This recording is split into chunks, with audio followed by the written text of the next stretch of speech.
Right, good afternoon, everybody. For those of you who don't know me, I'm Councillor Heather Fletcher, and I'm the Jewish co-chair of the Muslim Jewish Forum. And we also have on the screen Mohammed Amin, who is the Muslim co-chair, and Johnny Weinberg, the former Jewish co-chair, who will all be participating in the meeting. The Muslim Jewish Forum was co-founded almost 15 years ago by someone else at the meeting, that's Afzal Khan, now MP for Gorton, and the late Henry Gutterman. We were founded to develop social and cultural ties between Muslims and Jews in Greater Manchester, who before our forum very rarely mixed. Since our forum, we have actually organised 120 events in 15 years, which is some going. And we've ranged from picnics to lawyers' events, so something for everybody. We've also moved with the times because, thanks to Johnny over here, we had our first Zoom events 2 weeks ago, and now this is our second Zoom event. So you can't say that we stand still, we don't. Last time we had 25 participants, this time we'll have similar. So that's why I put some makeup on, done my hair especially. So anyway, the structure of today's meeting, which as I'm sure you all know, is about healthy living and healthy eating in this awful coronavirus crisis. And it's going to take the format of a presentation, first of all, by Dr. Jackie Lewis, and followed by questions and answers and a general discussion. So I'll just tell you a little bit about our presenter today, Dr. Jackie Lewis. I actually met her about 50 years ago, dare I say, well, not quite that long, but nearly, because she was at school with me at Manchester High School for Girls. That's where she was educated. And then she qualified as a doctor and became a GP in Rochdale for many years. She retired from GP life about 3 years ago, I think. And for 10 years, she was also a very, very valuable member of our Muslim Jewish Forum executive. And we were sorry to see her go. However, she's decided now to diversify in life, both work-wise and otherwise, and she's now writing cookery books, generally with her cousin, Judy Rose, who is the daughter of Evelyn Rose, and she's a very famous Jewish cookery writer. Her new book is called To Life, Healthy Jewish Food, and she'll tell you that that is possible. It's not impossible to have Jewish and healthy food. She writes under the name of Jackie Rose, and I'm sure she'll tell you more about what's in her book. And she will now start her presentation about healthy living and healthy eating in this current crisis. Over to you, Dr. Jackie. Thank you. Thanks, Heather. So let's hope this works. Can you all see my slides? I presume so. Now, just a second. So here's slideshow. So I'm delighted to have the opportunity to talk to you all today. I'm just really keen that people should appreciate that healthy lifestyle can help in resilience against the coronavirus infection. So this is a copy of the book that hoping may come out in 2-3 weeks' time on Amazon. It's not just for the Jewish community because there are sections about prevention of diabetes, on weight loss, and on reducing inflammation, which would also help about improving resilience to infection. There are also some Middle Eastern style recipes not just traditional Jewish food, but the Jewish food we've tried to make healthier with less sugar, for example. So Boris Johnson versus Matt Hancock, and unfortunately for Boris, he was the one of the two who became so much more unwell with the virus. And we know that although he's quite keen on exercise, which is vital, he does like fast foods, he is overweight, and I think that could have contributed to why the virus took such a hold on him. So this is a quote from the Times, but various newspapers covered much the same issue. It's actually a catchphrase from Tom Kerridge, and the important thing is that time's of the essence here. It's easy to be complacent and think, well, it won't make much difference. I've always eaten this way, but actually making changes in your diet now could make a big difference. I see it a bit like some people are comparing going through a coronavirus infection to running a few rounds with a heavyweight boxer. And so if you take action to look after your health, you're going to be much more battle ready, and maybe even throw it off very quickly, all being well. So diabetes. Musharraf and I, as I said, we both worked as GPs in Rochdale, and a lot of our Muslim patients had diabetes. Without doubt, the rates are higher in the Muslim population, well, in Asians in general. Jews may be also a bit higher, but the evidence is less clear, and certainly Jews with a traditional diet don't eat particularly healthily. So on the slide, I just wanted to focus out cutting out sugar, especially cutting down on sugar-sweetened drinks, no sugar in tea and coffee, and things like fruit juices, which typically will have about 4 spoons of sugar per glass.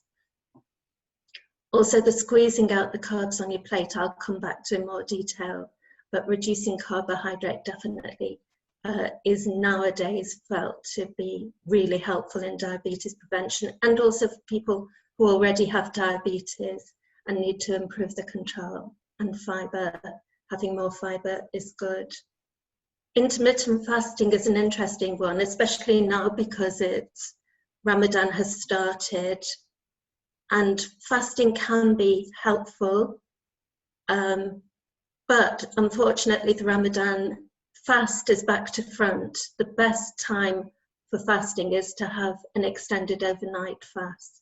To go to bed on a full stomach is not so healthy and can be a risk for insulin resistance. But if one lightens the evening meal, then that can be really helpful. And obviously cutting out junk food and exercise. Johnny's really keen that we mention exercise, and I'm hoping he'll contribute with more on that topic later. So this one is, this is a slide from a fellow that I met who is Dr. David Unwin, and he's known as the low carb GP. And he's demonstrated that when you eat high starchy carb foods, then they get broken down into glucose, and the effect on the blood sugar can be really striking. And as you can see, a large portion of basmati rice will have the effect on your blood sugar as if you'd had 10 spoons of sugar, which is really worrying because it's very much a staple of an Asian diet. Potatoes and pasta don't come far behind. You'll see that wholemeal bread, a small slice is like 3 spoons of sugar impact on your blood sugar. But I'd like you to concentrate on the very bottom of the chart, because here you can see the high protein foods, things like fish, eggs, cheese, have very little impact on your blood sugar. So the basmati rice is clearly healthier than literally having 10 spoons of table sugar, but still this isn't good when we're talking about prevention of diabetes. So I wanted to propose instead some swaps, and as I focused on rice, a better alternative would be to mix rice with lentils or rice with beans. Going for brown rice or wild rice is better. Better still are the really low carb grains like quinoa, or even just taking cauliflower and popping it in a food processor. That can be very bland. Quinoa can be bland as well, but if they're cooked with butter and maybe some spices or orange rind, a bit of stock, they can be made really tasty. People may be surprised that I'm mentioning butter, but I think butter is healthier than margarine, for example. And if anyone wants to ask me more about that, I'll be happy to do so. For Jewish people, Jewish breads and bagels do have much too much sugar in them. And chutney, jam, honey, they're all really concentrated in sugar, which is why I put raita as a much better alternative. And I know at Ramadan, people tend to have a lot of sweets as gifts, but berries, plain chocolate, far better. And lastly, desserts, best replaced with fresh fruit. One advantage of the current time is that people aren't doing entertaining. So it means that you're not having to do lots of baking and can avoid putting out foods like crisps and Bombay mix or whatever, really refined foods that are not at all healthy. And for a sugar replacement, well, better is not to have sugar at all in your tea, but if people have a really sweet tooth, then a mixture of stevia and erythritol is quite popular. That might come as Truvia or Natvia. And I think those, to my mind, are probably the healthiest sweeteners. So this came on promotion for the event. This is a picture that Johnny found. I tend to talk about a bread-based diet, and by that I mean quite a common scenario that somebody might start the day with toast, might have sandwiches at lunchtime, and may have pizza for supper or pasta, which is pretty much as bad an effect. They may have a breakfast cereal rather than the toast, but again, you're talking wheat-based products all day, all high carb, and the impact on blood sugars would be very high. They would definitely contribute to someone putting on weight around the middle. I actually, before I move on, just to mention, I did a study on myself. Again, if anyone wants to ask more about it, feel free. But I put on a continuous blood sugar monitor for a week and a half, and I checked what happened to me when I ate various high sugar and high carb foods. So it's so easy to be complacent if, like me, you're slim and you don't have a history of diabetes. And I've even had blood tests about every 2-3 years, no sign of impending diabetes, pre-diabetes. But when I ate some high sugar foods, and especially high carb, high sugar foods, I was shocked at how high my blood sugars could go. I had a few readings that were over 10, and for a scone, just a fruit scone with a little smear of jam, it went up to over 12, which is very high. I had expected that my sugars would all be completely normal, that they'd all be between about 5 and 7, but here I was going up to about 12 at times. And the interesting thing was that things changed. So in the second week of this study was when I had all of the highest results. And I wonder if my metabolism had already started to change just by having 10 days of trying out different unhealthy, high carb, high sugar foods. So if my metabolism could go worse in the space of 10 days, then I feel fairly sure that the opposite should be true. And that if somebody decides at this point in time that they want to be as healthy as possible and improve the resilience to infection, then now would be as good a time as any to make changes, and that might be quick enough to keep them safe and well. So I'm going to try the pointer here, bear with me if this works. So these are a selection of healthier foods, and these are the vitamins we're meant to try and boost to improve our resilience to infection, and the minerals and antioxidants. So we've got our vitamin A, B vitamins, D with the eggs, vitamin E with healthy extra virgin olive oil. We've got vitamin C over here, apple, kiwi fruit. We've got folic acid in the form of the kale. A little bit hidden, we've got mushrooms and nuts, which are good for selenium.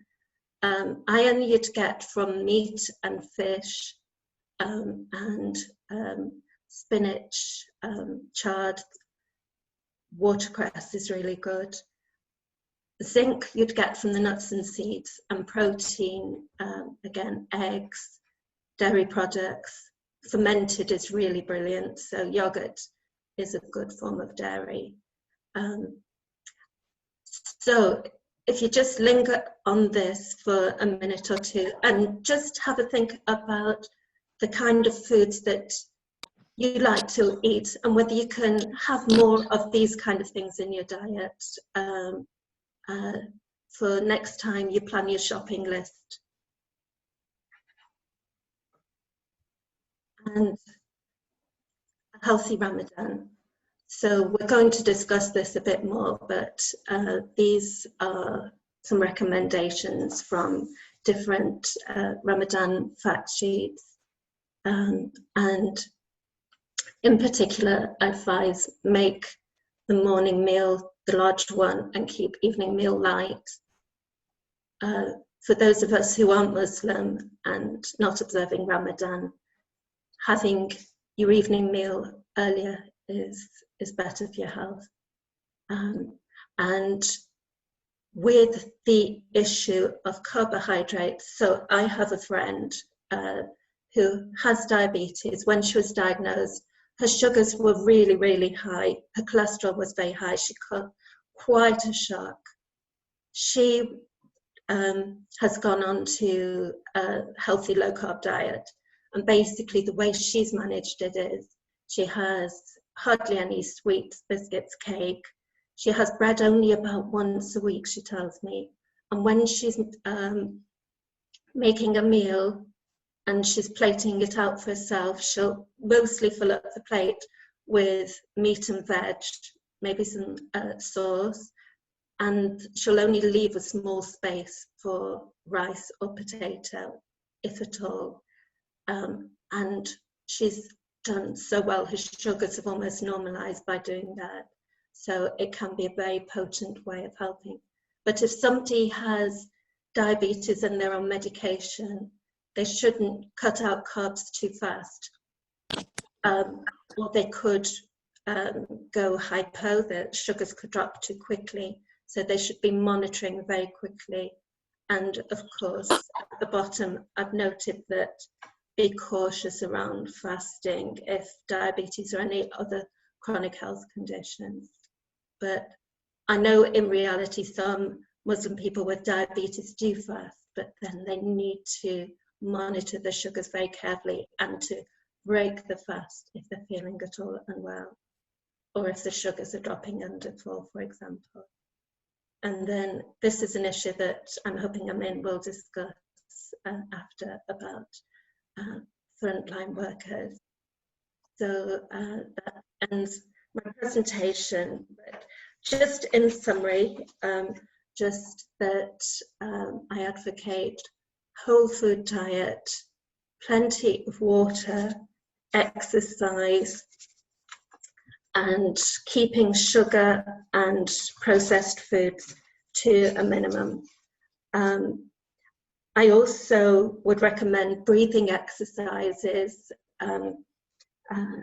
and meditation or prayer, because anything that helps reduce stress levels, again, helps immunity.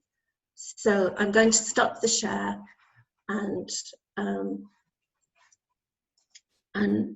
whoops, we will move to general discussion.